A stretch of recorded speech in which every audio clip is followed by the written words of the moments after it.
So hello everyone. आज हम लोग एक फिजिक्स की प्रॉब्लम करने वाले हैं जिसमें हमें क्या कहा है कि a thin ring of radius r is made up of a material whose density is rho and Young modulus e.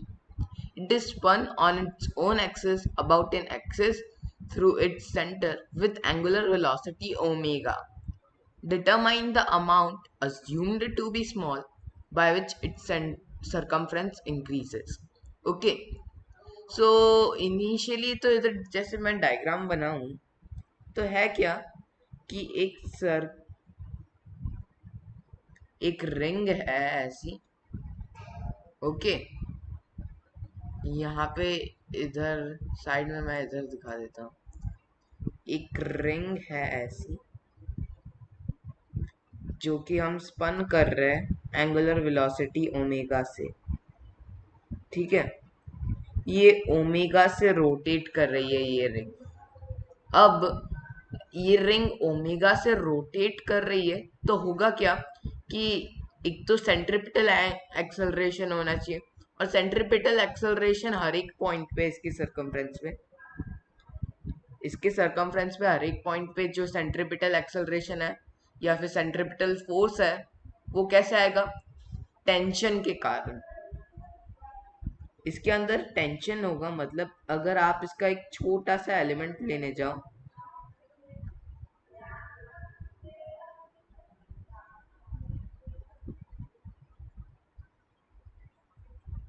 तो यहाँ पे इधर ऐसे एक टेंशन लग रहा है।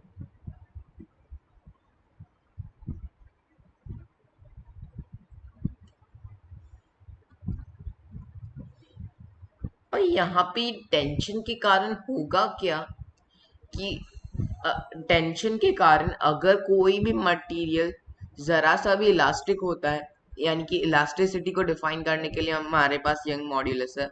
तो जैसे कि अगर किसी मटेरियल का हमें यंग मॉड्यूलस पता है और अगर वहाँ पे स्ट्रेस जनरेट हो रहा है, स्ट्रेस इज टेंशन पर यूनिट एरिया। यूनिट एरिया से इधर मेरा मतलब क्या है? The cross section area. अगर टेंशन पर एरिया जो क्वांटिटी है वो चेंज, टेंशन पर एरिया को हम स्ट्रेस डिफाइन करें तो स्ट्रेन क्या होगा? जो चेंज इन रेडियस आया डेल आर बाय आर, और इन दोनों का रेशियो यंग मॉड्यूलस के बराबर होगा। तो लेकिन जैसे हम ये टेंशन कैसे ढूंढ सकते हैं, क्योंकि टेंशन पर यूनिट एरिया ही हमारे इस प्रॉब्लम में ढूंढने का एक पार्ट हो गया। तो टेंशन पर यूनिट एरिया ढूंढने के लिए हम क्या करेंगे कि ये जो टेंशन है यहाँ पे हम देखें, अगर ये एंगल मैं छोटा सा डी थीटा मान लेता हूँ तो बहुत बार हमने देखा है कि इसके अगर हम ऐसे कंपोनेंट्स करने जाए तो T cos d theta by 2 इधर,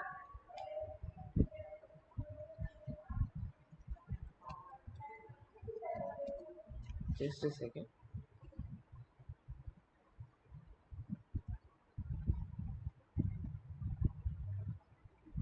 एक टेंशन इधर एक टेंशन इधर।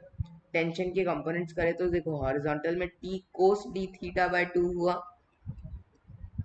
और इसके कारण इस टेंशन का वर्टिकल में T sine d theta by 2 हुआ। इधर भी इसका हुआ T sine d theta by 2, और इस डायरेक्शन में हुआ T cos d theta by 2। तो नेट फोर्स अगर हम यहाँ पे देखें तो किस डायरेक्शन में ले रहा है? वर्टिकल में। ये T cos d theta by 2 T cos d theta by 2 आपस में एक दूसरे को नलिफाई कर देंगे, यानी कैंसिल कर देंगे। तो जैसे कि नेट फोर्स सेंटर की डायरेक्शन में आ रहा है and that is 2t sine d theta by 2। और रीजन क्या है कि यहाँ पे टेंशन डेवलप हो रहा है? रीजन इज कि हम इसे रोटेट कर रहे हैं, तो ये जो फोर्स है 2t sine d theta by 2 वो हर एक छोटे से एलिमेंट पे लग रहा होगा, और ये जो फोर्स है वही उसका सेंट्रिपिटल एक्सेलरेशन है। इसी फोर्स के कारण उसका सेंट्रिपिटल एक्सेलरेशन आएगा। तो ये जो फोर्स है वो इसकी सेंट्रिपिटल एक्सेलरेशन, दैट इज इस छोटे से एलिमेंट का मास dm के दूं अगर अभी के लिए, तो dm छोटा सा मास है इसलिए dm का है, dm into omega square r. Okay, ये एक्सप्रेशन हो गया बेसिकली, क्योंकि देखो ओमेगा स्क्वायर आर क्या है, सेंट्रीपिटल एक्सेलरेशन इनटू डीएम किया, तो उस छोटे से पॉइंट के लिए, ये छोटा सा एलिमेंट है असलियत में, डी थीटा अगर हम बहुत छोटी सी वैल्यू ले तो इस छोटे से एलिमेंट के लिए इतना फोर्स लग रहा होगा। अब हम इस डीएम को क्या कर रहे हैं, एक्सप्रेस कर देंगे डीएम को in terms of D theta. तो जैसे कि ये इसका, हम इस क्वेश्चन में हमें कहा हुआ था कि इसकी जो मटेरियल की डेंसिटी है वो रो है, तो अगर इधर मटेरियल की डेंसिटी रो है तो देखो सबसे पहली बात, ये लेंथ कितनी है, आर डी थीटा, अगर इसकी रेडियस आर है तो फिर अगर इसकी लेंथ आर डी थीटा है, और क्रॉस सेक्शन एरिया, जो क्रॉस सेक्शन एरिया है ये रिंग बना रहा होगा, क्या होगा बेसिकली, आप सब लोगों को ट्यूब पता है ना, ये रिंग एक तरीके से ट्यूब ही हो गई, क्योंकि छोटा एक तरीके से रिंग क्या होगा जिसका जो क्रॉस सेक्शन एरिया बहुत ही नेग्लिजिबल रहता है, बट उसे हम ए के देते हैं, तो ए r d theta total volume हुआ इस रीजन का, क्योंकि देखो आर डी थीटा ये लेंथ हुई और ए वो क्रॉस सेक्शन एरिया है, तो ये वॉल्यूम है, इसे मैं रो से मल्टीप्लाई कर दूं तो मेरे को टोटल मास मिल, यानी मेरे को डीएम मिल गया उस रीजन के लिए। तो एक और देखने वाली बात क्या है कि इधर हमने कहा है डी थीटा बहुत ही स्मॉल है, तो साइन डी थीटा बाय 2 को हम इन शॉर्ट क्या लिख सकते हैं, 2t into d theta by 2 is equal to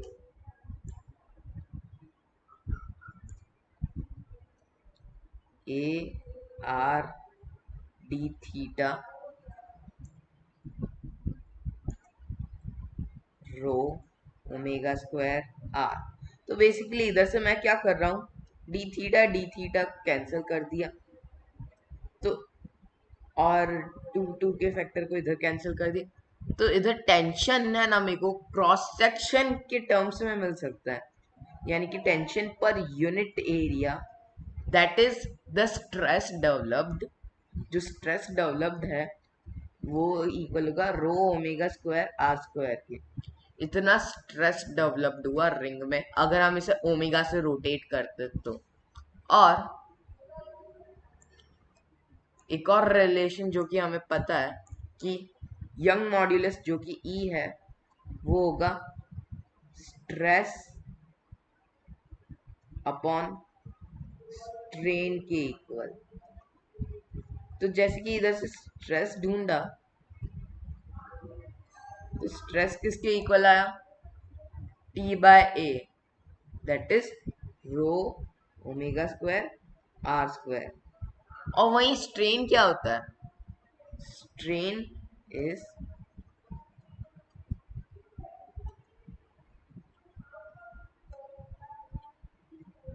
del l by l, तो उसे हम क्या लिख सकते हैं, del of 2 pi r by 2 pi r, but in short हम यहाँ से ये 2 पाई कैंसल आउट कर सकते हैं, तो del of r by r, यही हम इसे लिख सकते हैं डायरेक्ट। तो ई को इधर मैं लिख दूं डेल आर बाय आर के इक्वल, तो ई किसके इक्वल है finally, rho omega square r power 3 upon del r के इक्वल। तो डेल आर जो कि चेंज आया है वो एक इस इक्वल होगा rho omega square r cube के। और इधर हमें ढूंढना क्या है इस क्वेश्चन में, mainly determine the amount by which its circumference is increases। तो जैसे कि हमने माना था डी डेल आर से इंक्रीज कर गया, तो जो डेल आर जो चेंज है आर में वो इसके इक्वल होना चाहिए।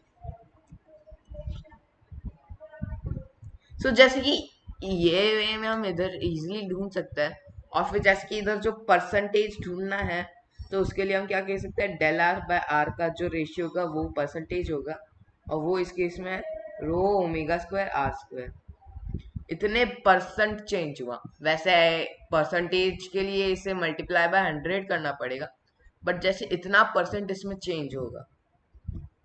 अब ओके, आपको ये समझ में आ गया होगा, क्योंकि बेसिकली इधर हमें करना क्या था कि सबसे पहले तो जैसे कि हमने स्ट्रेन ढूंढ लिया, स्ट्रेन के लिए सॉरी स्ट्रेस ढूंढ लिया, स्ट्रेस के लिए क्या ढूंढना है, टेंशन पर यूनिट एरिया। यूनिट एरिया से इधर मेरा मतलब क्या है, that area is the cross section area. तो स्ट्रेस ढूंढा, स्ट्रेन ढूंढा, यंग मॉड्यूलस हमें प्रॉब्लम में दिया हुआ है, तो स्ट्रेस अपॉन स्ट्रेन का जो रेशियो है उसे यंग मॉड्यूलस के इक्वल कर दिया। सो आई होप आपको ये सोल्यूशन समझ में आ गया होगा, क्योंकि इसमें कुछ हमने ज़्यादा नहीं खास किया है। But till then bye.